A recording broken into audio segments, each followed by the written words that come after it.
Again, I'm happy to keep talking about it the whole night, but here we go. Okay, so we are. First of all, we're middle of a story. We're starting 4 lines from above where it starts to get wide. Ton of idiots, and we're going through right now. Um, the Gemara had been talking about. You still have plenty of time till you have to show. The Gemara was talking about how Rabbi Gamliel had been deposed, and because Rabbi Yeshua had disagreed with him if Marv was a chov or was a rishus, so he had been deposed. They said that he caused enough trouble, and now they decided to put Rabbi Elazar ben Azariah was made in his place. So that's what we're picking up right now, where again we're 4 lines from where it starts to get wide. Tana.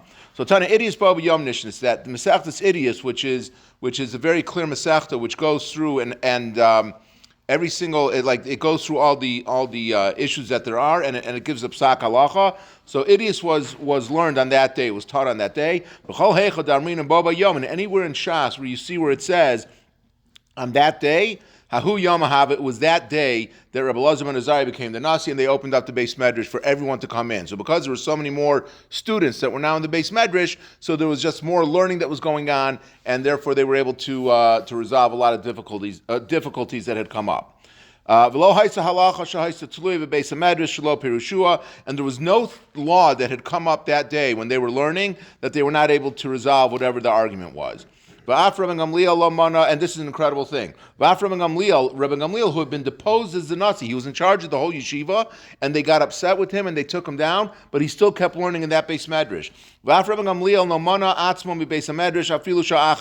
Gamliel did not stop learning in that Beis Medrash even for 1 hour. They said to Rabbi Gamliel, "You're no longer the leader." He said, "Fine," and he wanted to keep learning Torah, so he stayed in the Beis Medrash. The Tanam, because we learned in the Mishnah, Bo Bayom, that on that day, and again, when it says Bo Bayom, it's referring to the day that the Beis Medrash was kept open for all the students, because Rabbi Gamliel had a policy not to let all the students in, and Rabbi Elazar ben Azariah opened it up to everyone. So Bo Bayom, Bo Yehuda Ger Amoni, Lefneihem Beis HaMedrash. Yehuda, who was a Ger Amoni, he was a male convert from Ammon. He came before them in the Beis HaMedrash, and he asked them, Amar Lahem, Ma ani lava b'kahal, am I able to become to marry a Jewish woman? What is the halach with my status? Because the pasuk says that an Ammon and Ammonis cannot come into the Moav, and Ammonis cannot come into the to marry a Jewish woman. So he wants to know, I'm a male convert. Am I able to from Ammon? Am I able to come to marry a Jewish woman? So Rabbi Gamliel, again the deposed Nasi, said to him, you're not able to come. You're not able to marry a Jewish woman. Why? And Rabbi Yeshua, who was his adversary, who was the one that was disagreeing with Rabbi Gamliel, he said, you are able to come in, you are able to marry a Jewish woman. So Rabbi Gamliel said to him, well, before we arguing if Marv is a Rishus or a Chova, but he said, but this is like a clear pasuk that says that he's not able to marry a Jewish woman. It says in the pasuk, Lo Yavo Ammoni Moavi B'Kal Hashem, that an Ammoni and a Moav cannot enter into the Kal of Hashem. So how can you say that this Ger Ammon who converted can marry a Jewish woman? The pasuk says explicitly that he's not able to marry her. Rabbi Yeshua said to Rabbi Gamliel,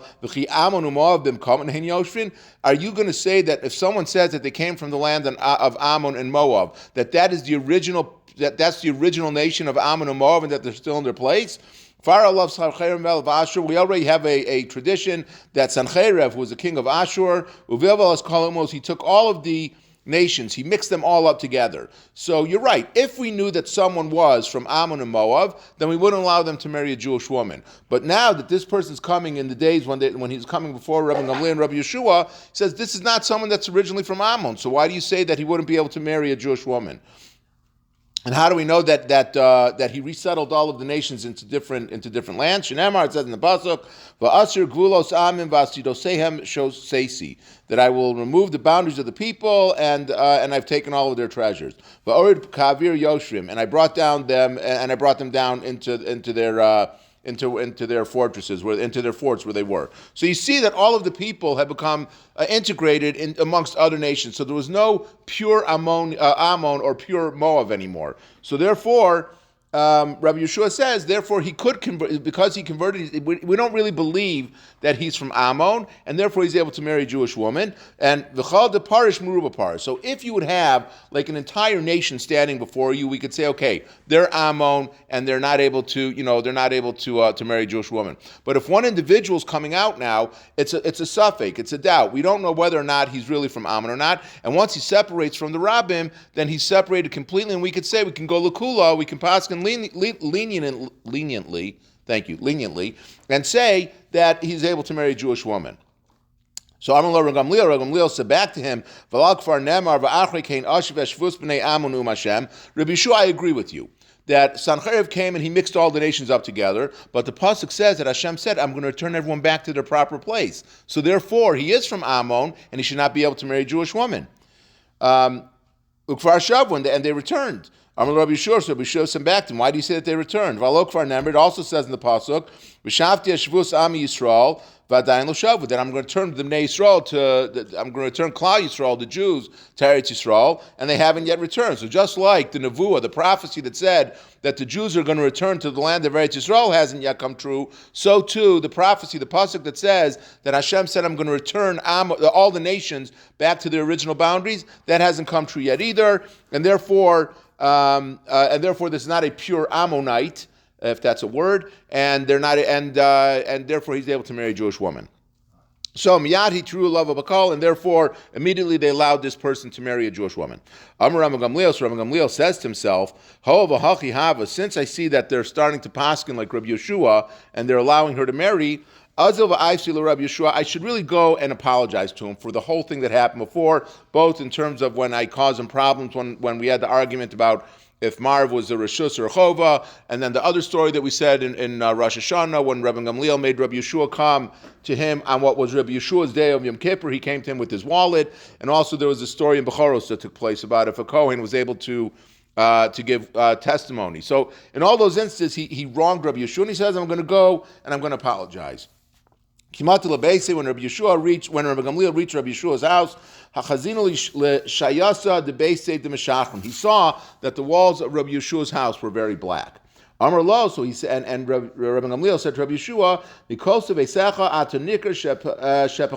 that I see from the walls of your house that you must be a blacksmith, because you bring your work home with you, you have a lot of soot in there, and it's blackening the walls of your house. So Rabbi Yeshua said, Amar lo, Rabbi Yeshua said to Rabbi Gamliel,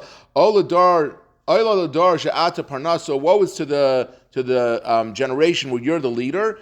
You don't even realize what the Talmidei Chacham have to go through, because you're wealthy, so you were a Talmid Chacham and you were our leader, but you didn't realize what your people had to go through in order to make a living. Yes, I'm a blacksmith.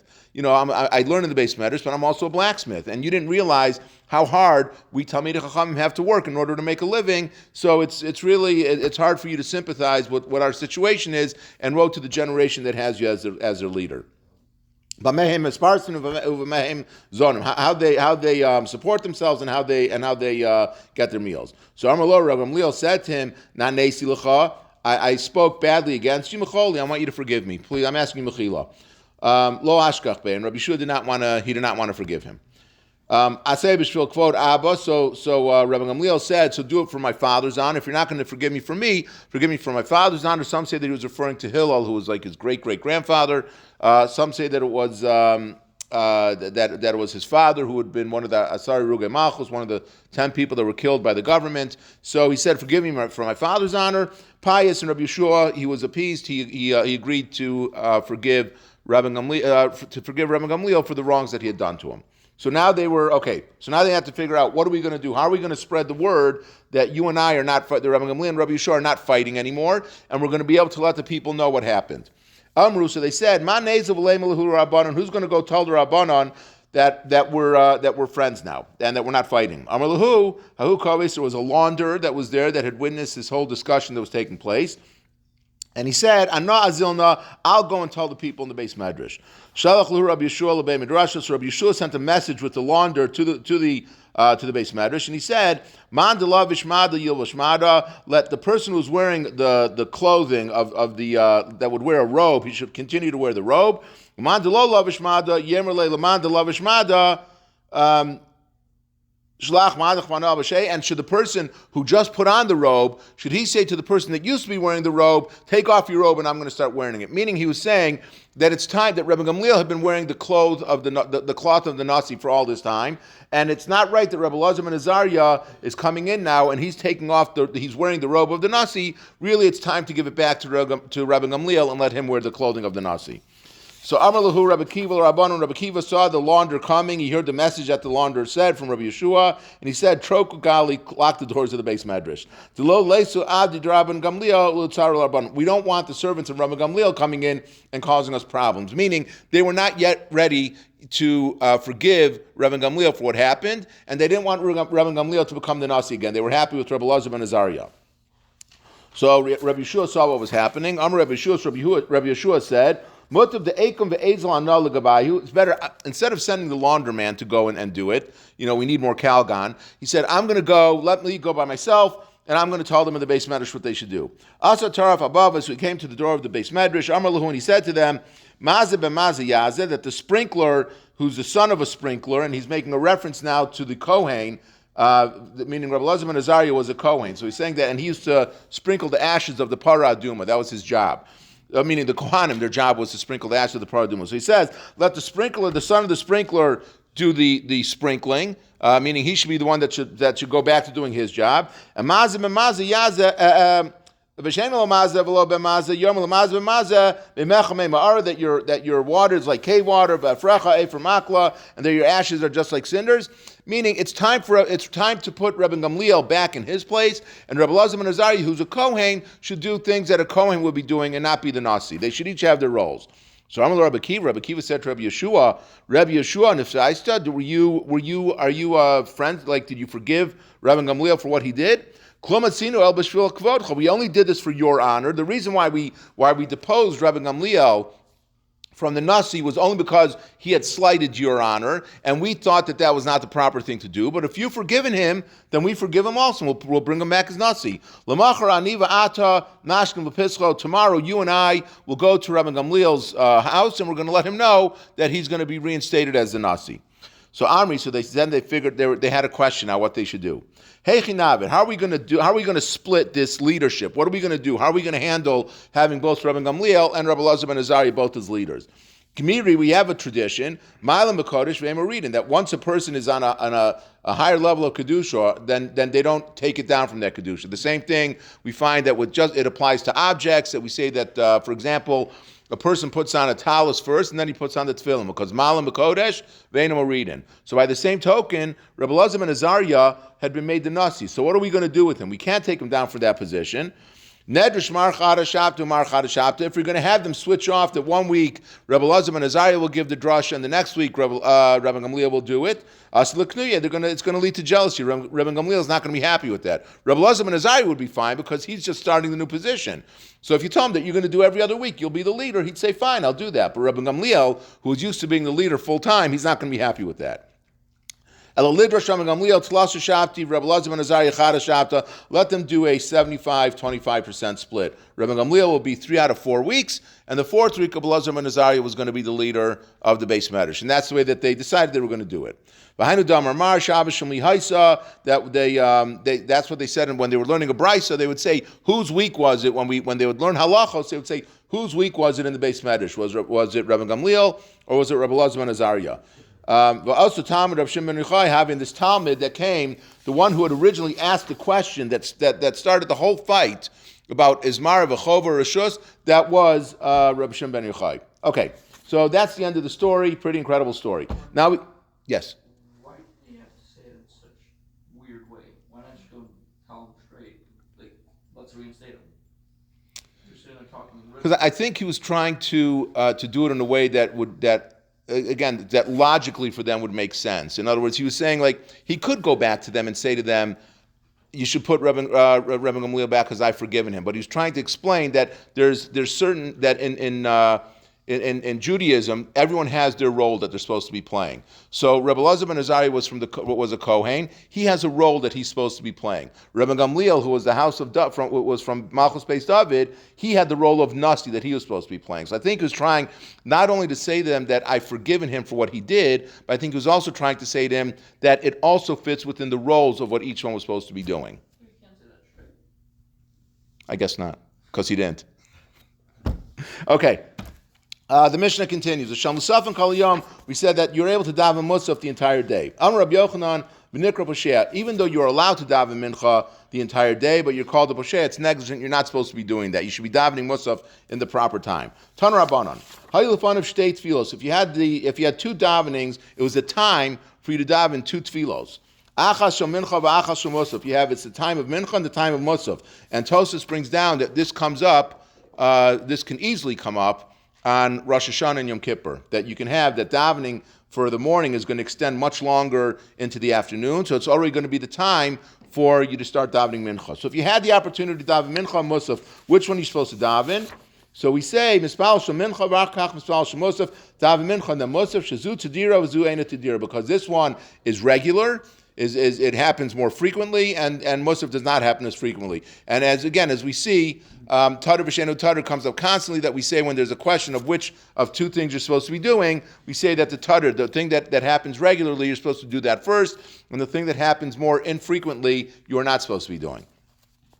Rabbi Yehuda Omer, Mispal Shel Musaf, V'Achach Mispal Shel Musaf Shel Mincha. He argues and he says that you should daven Musaf first, and then afterwards you're supposed to daven Mincha. Shezu mitzvah veres, v'zu mitzvah she'eino veres, because this one has a Musaf. The time that you're able to daven Musaf is 7 hours into the day. So the time for Musaf is going to pass before the time for Mincha does. So therefore he says you should daven Musaf first, and then you should daven Mincha.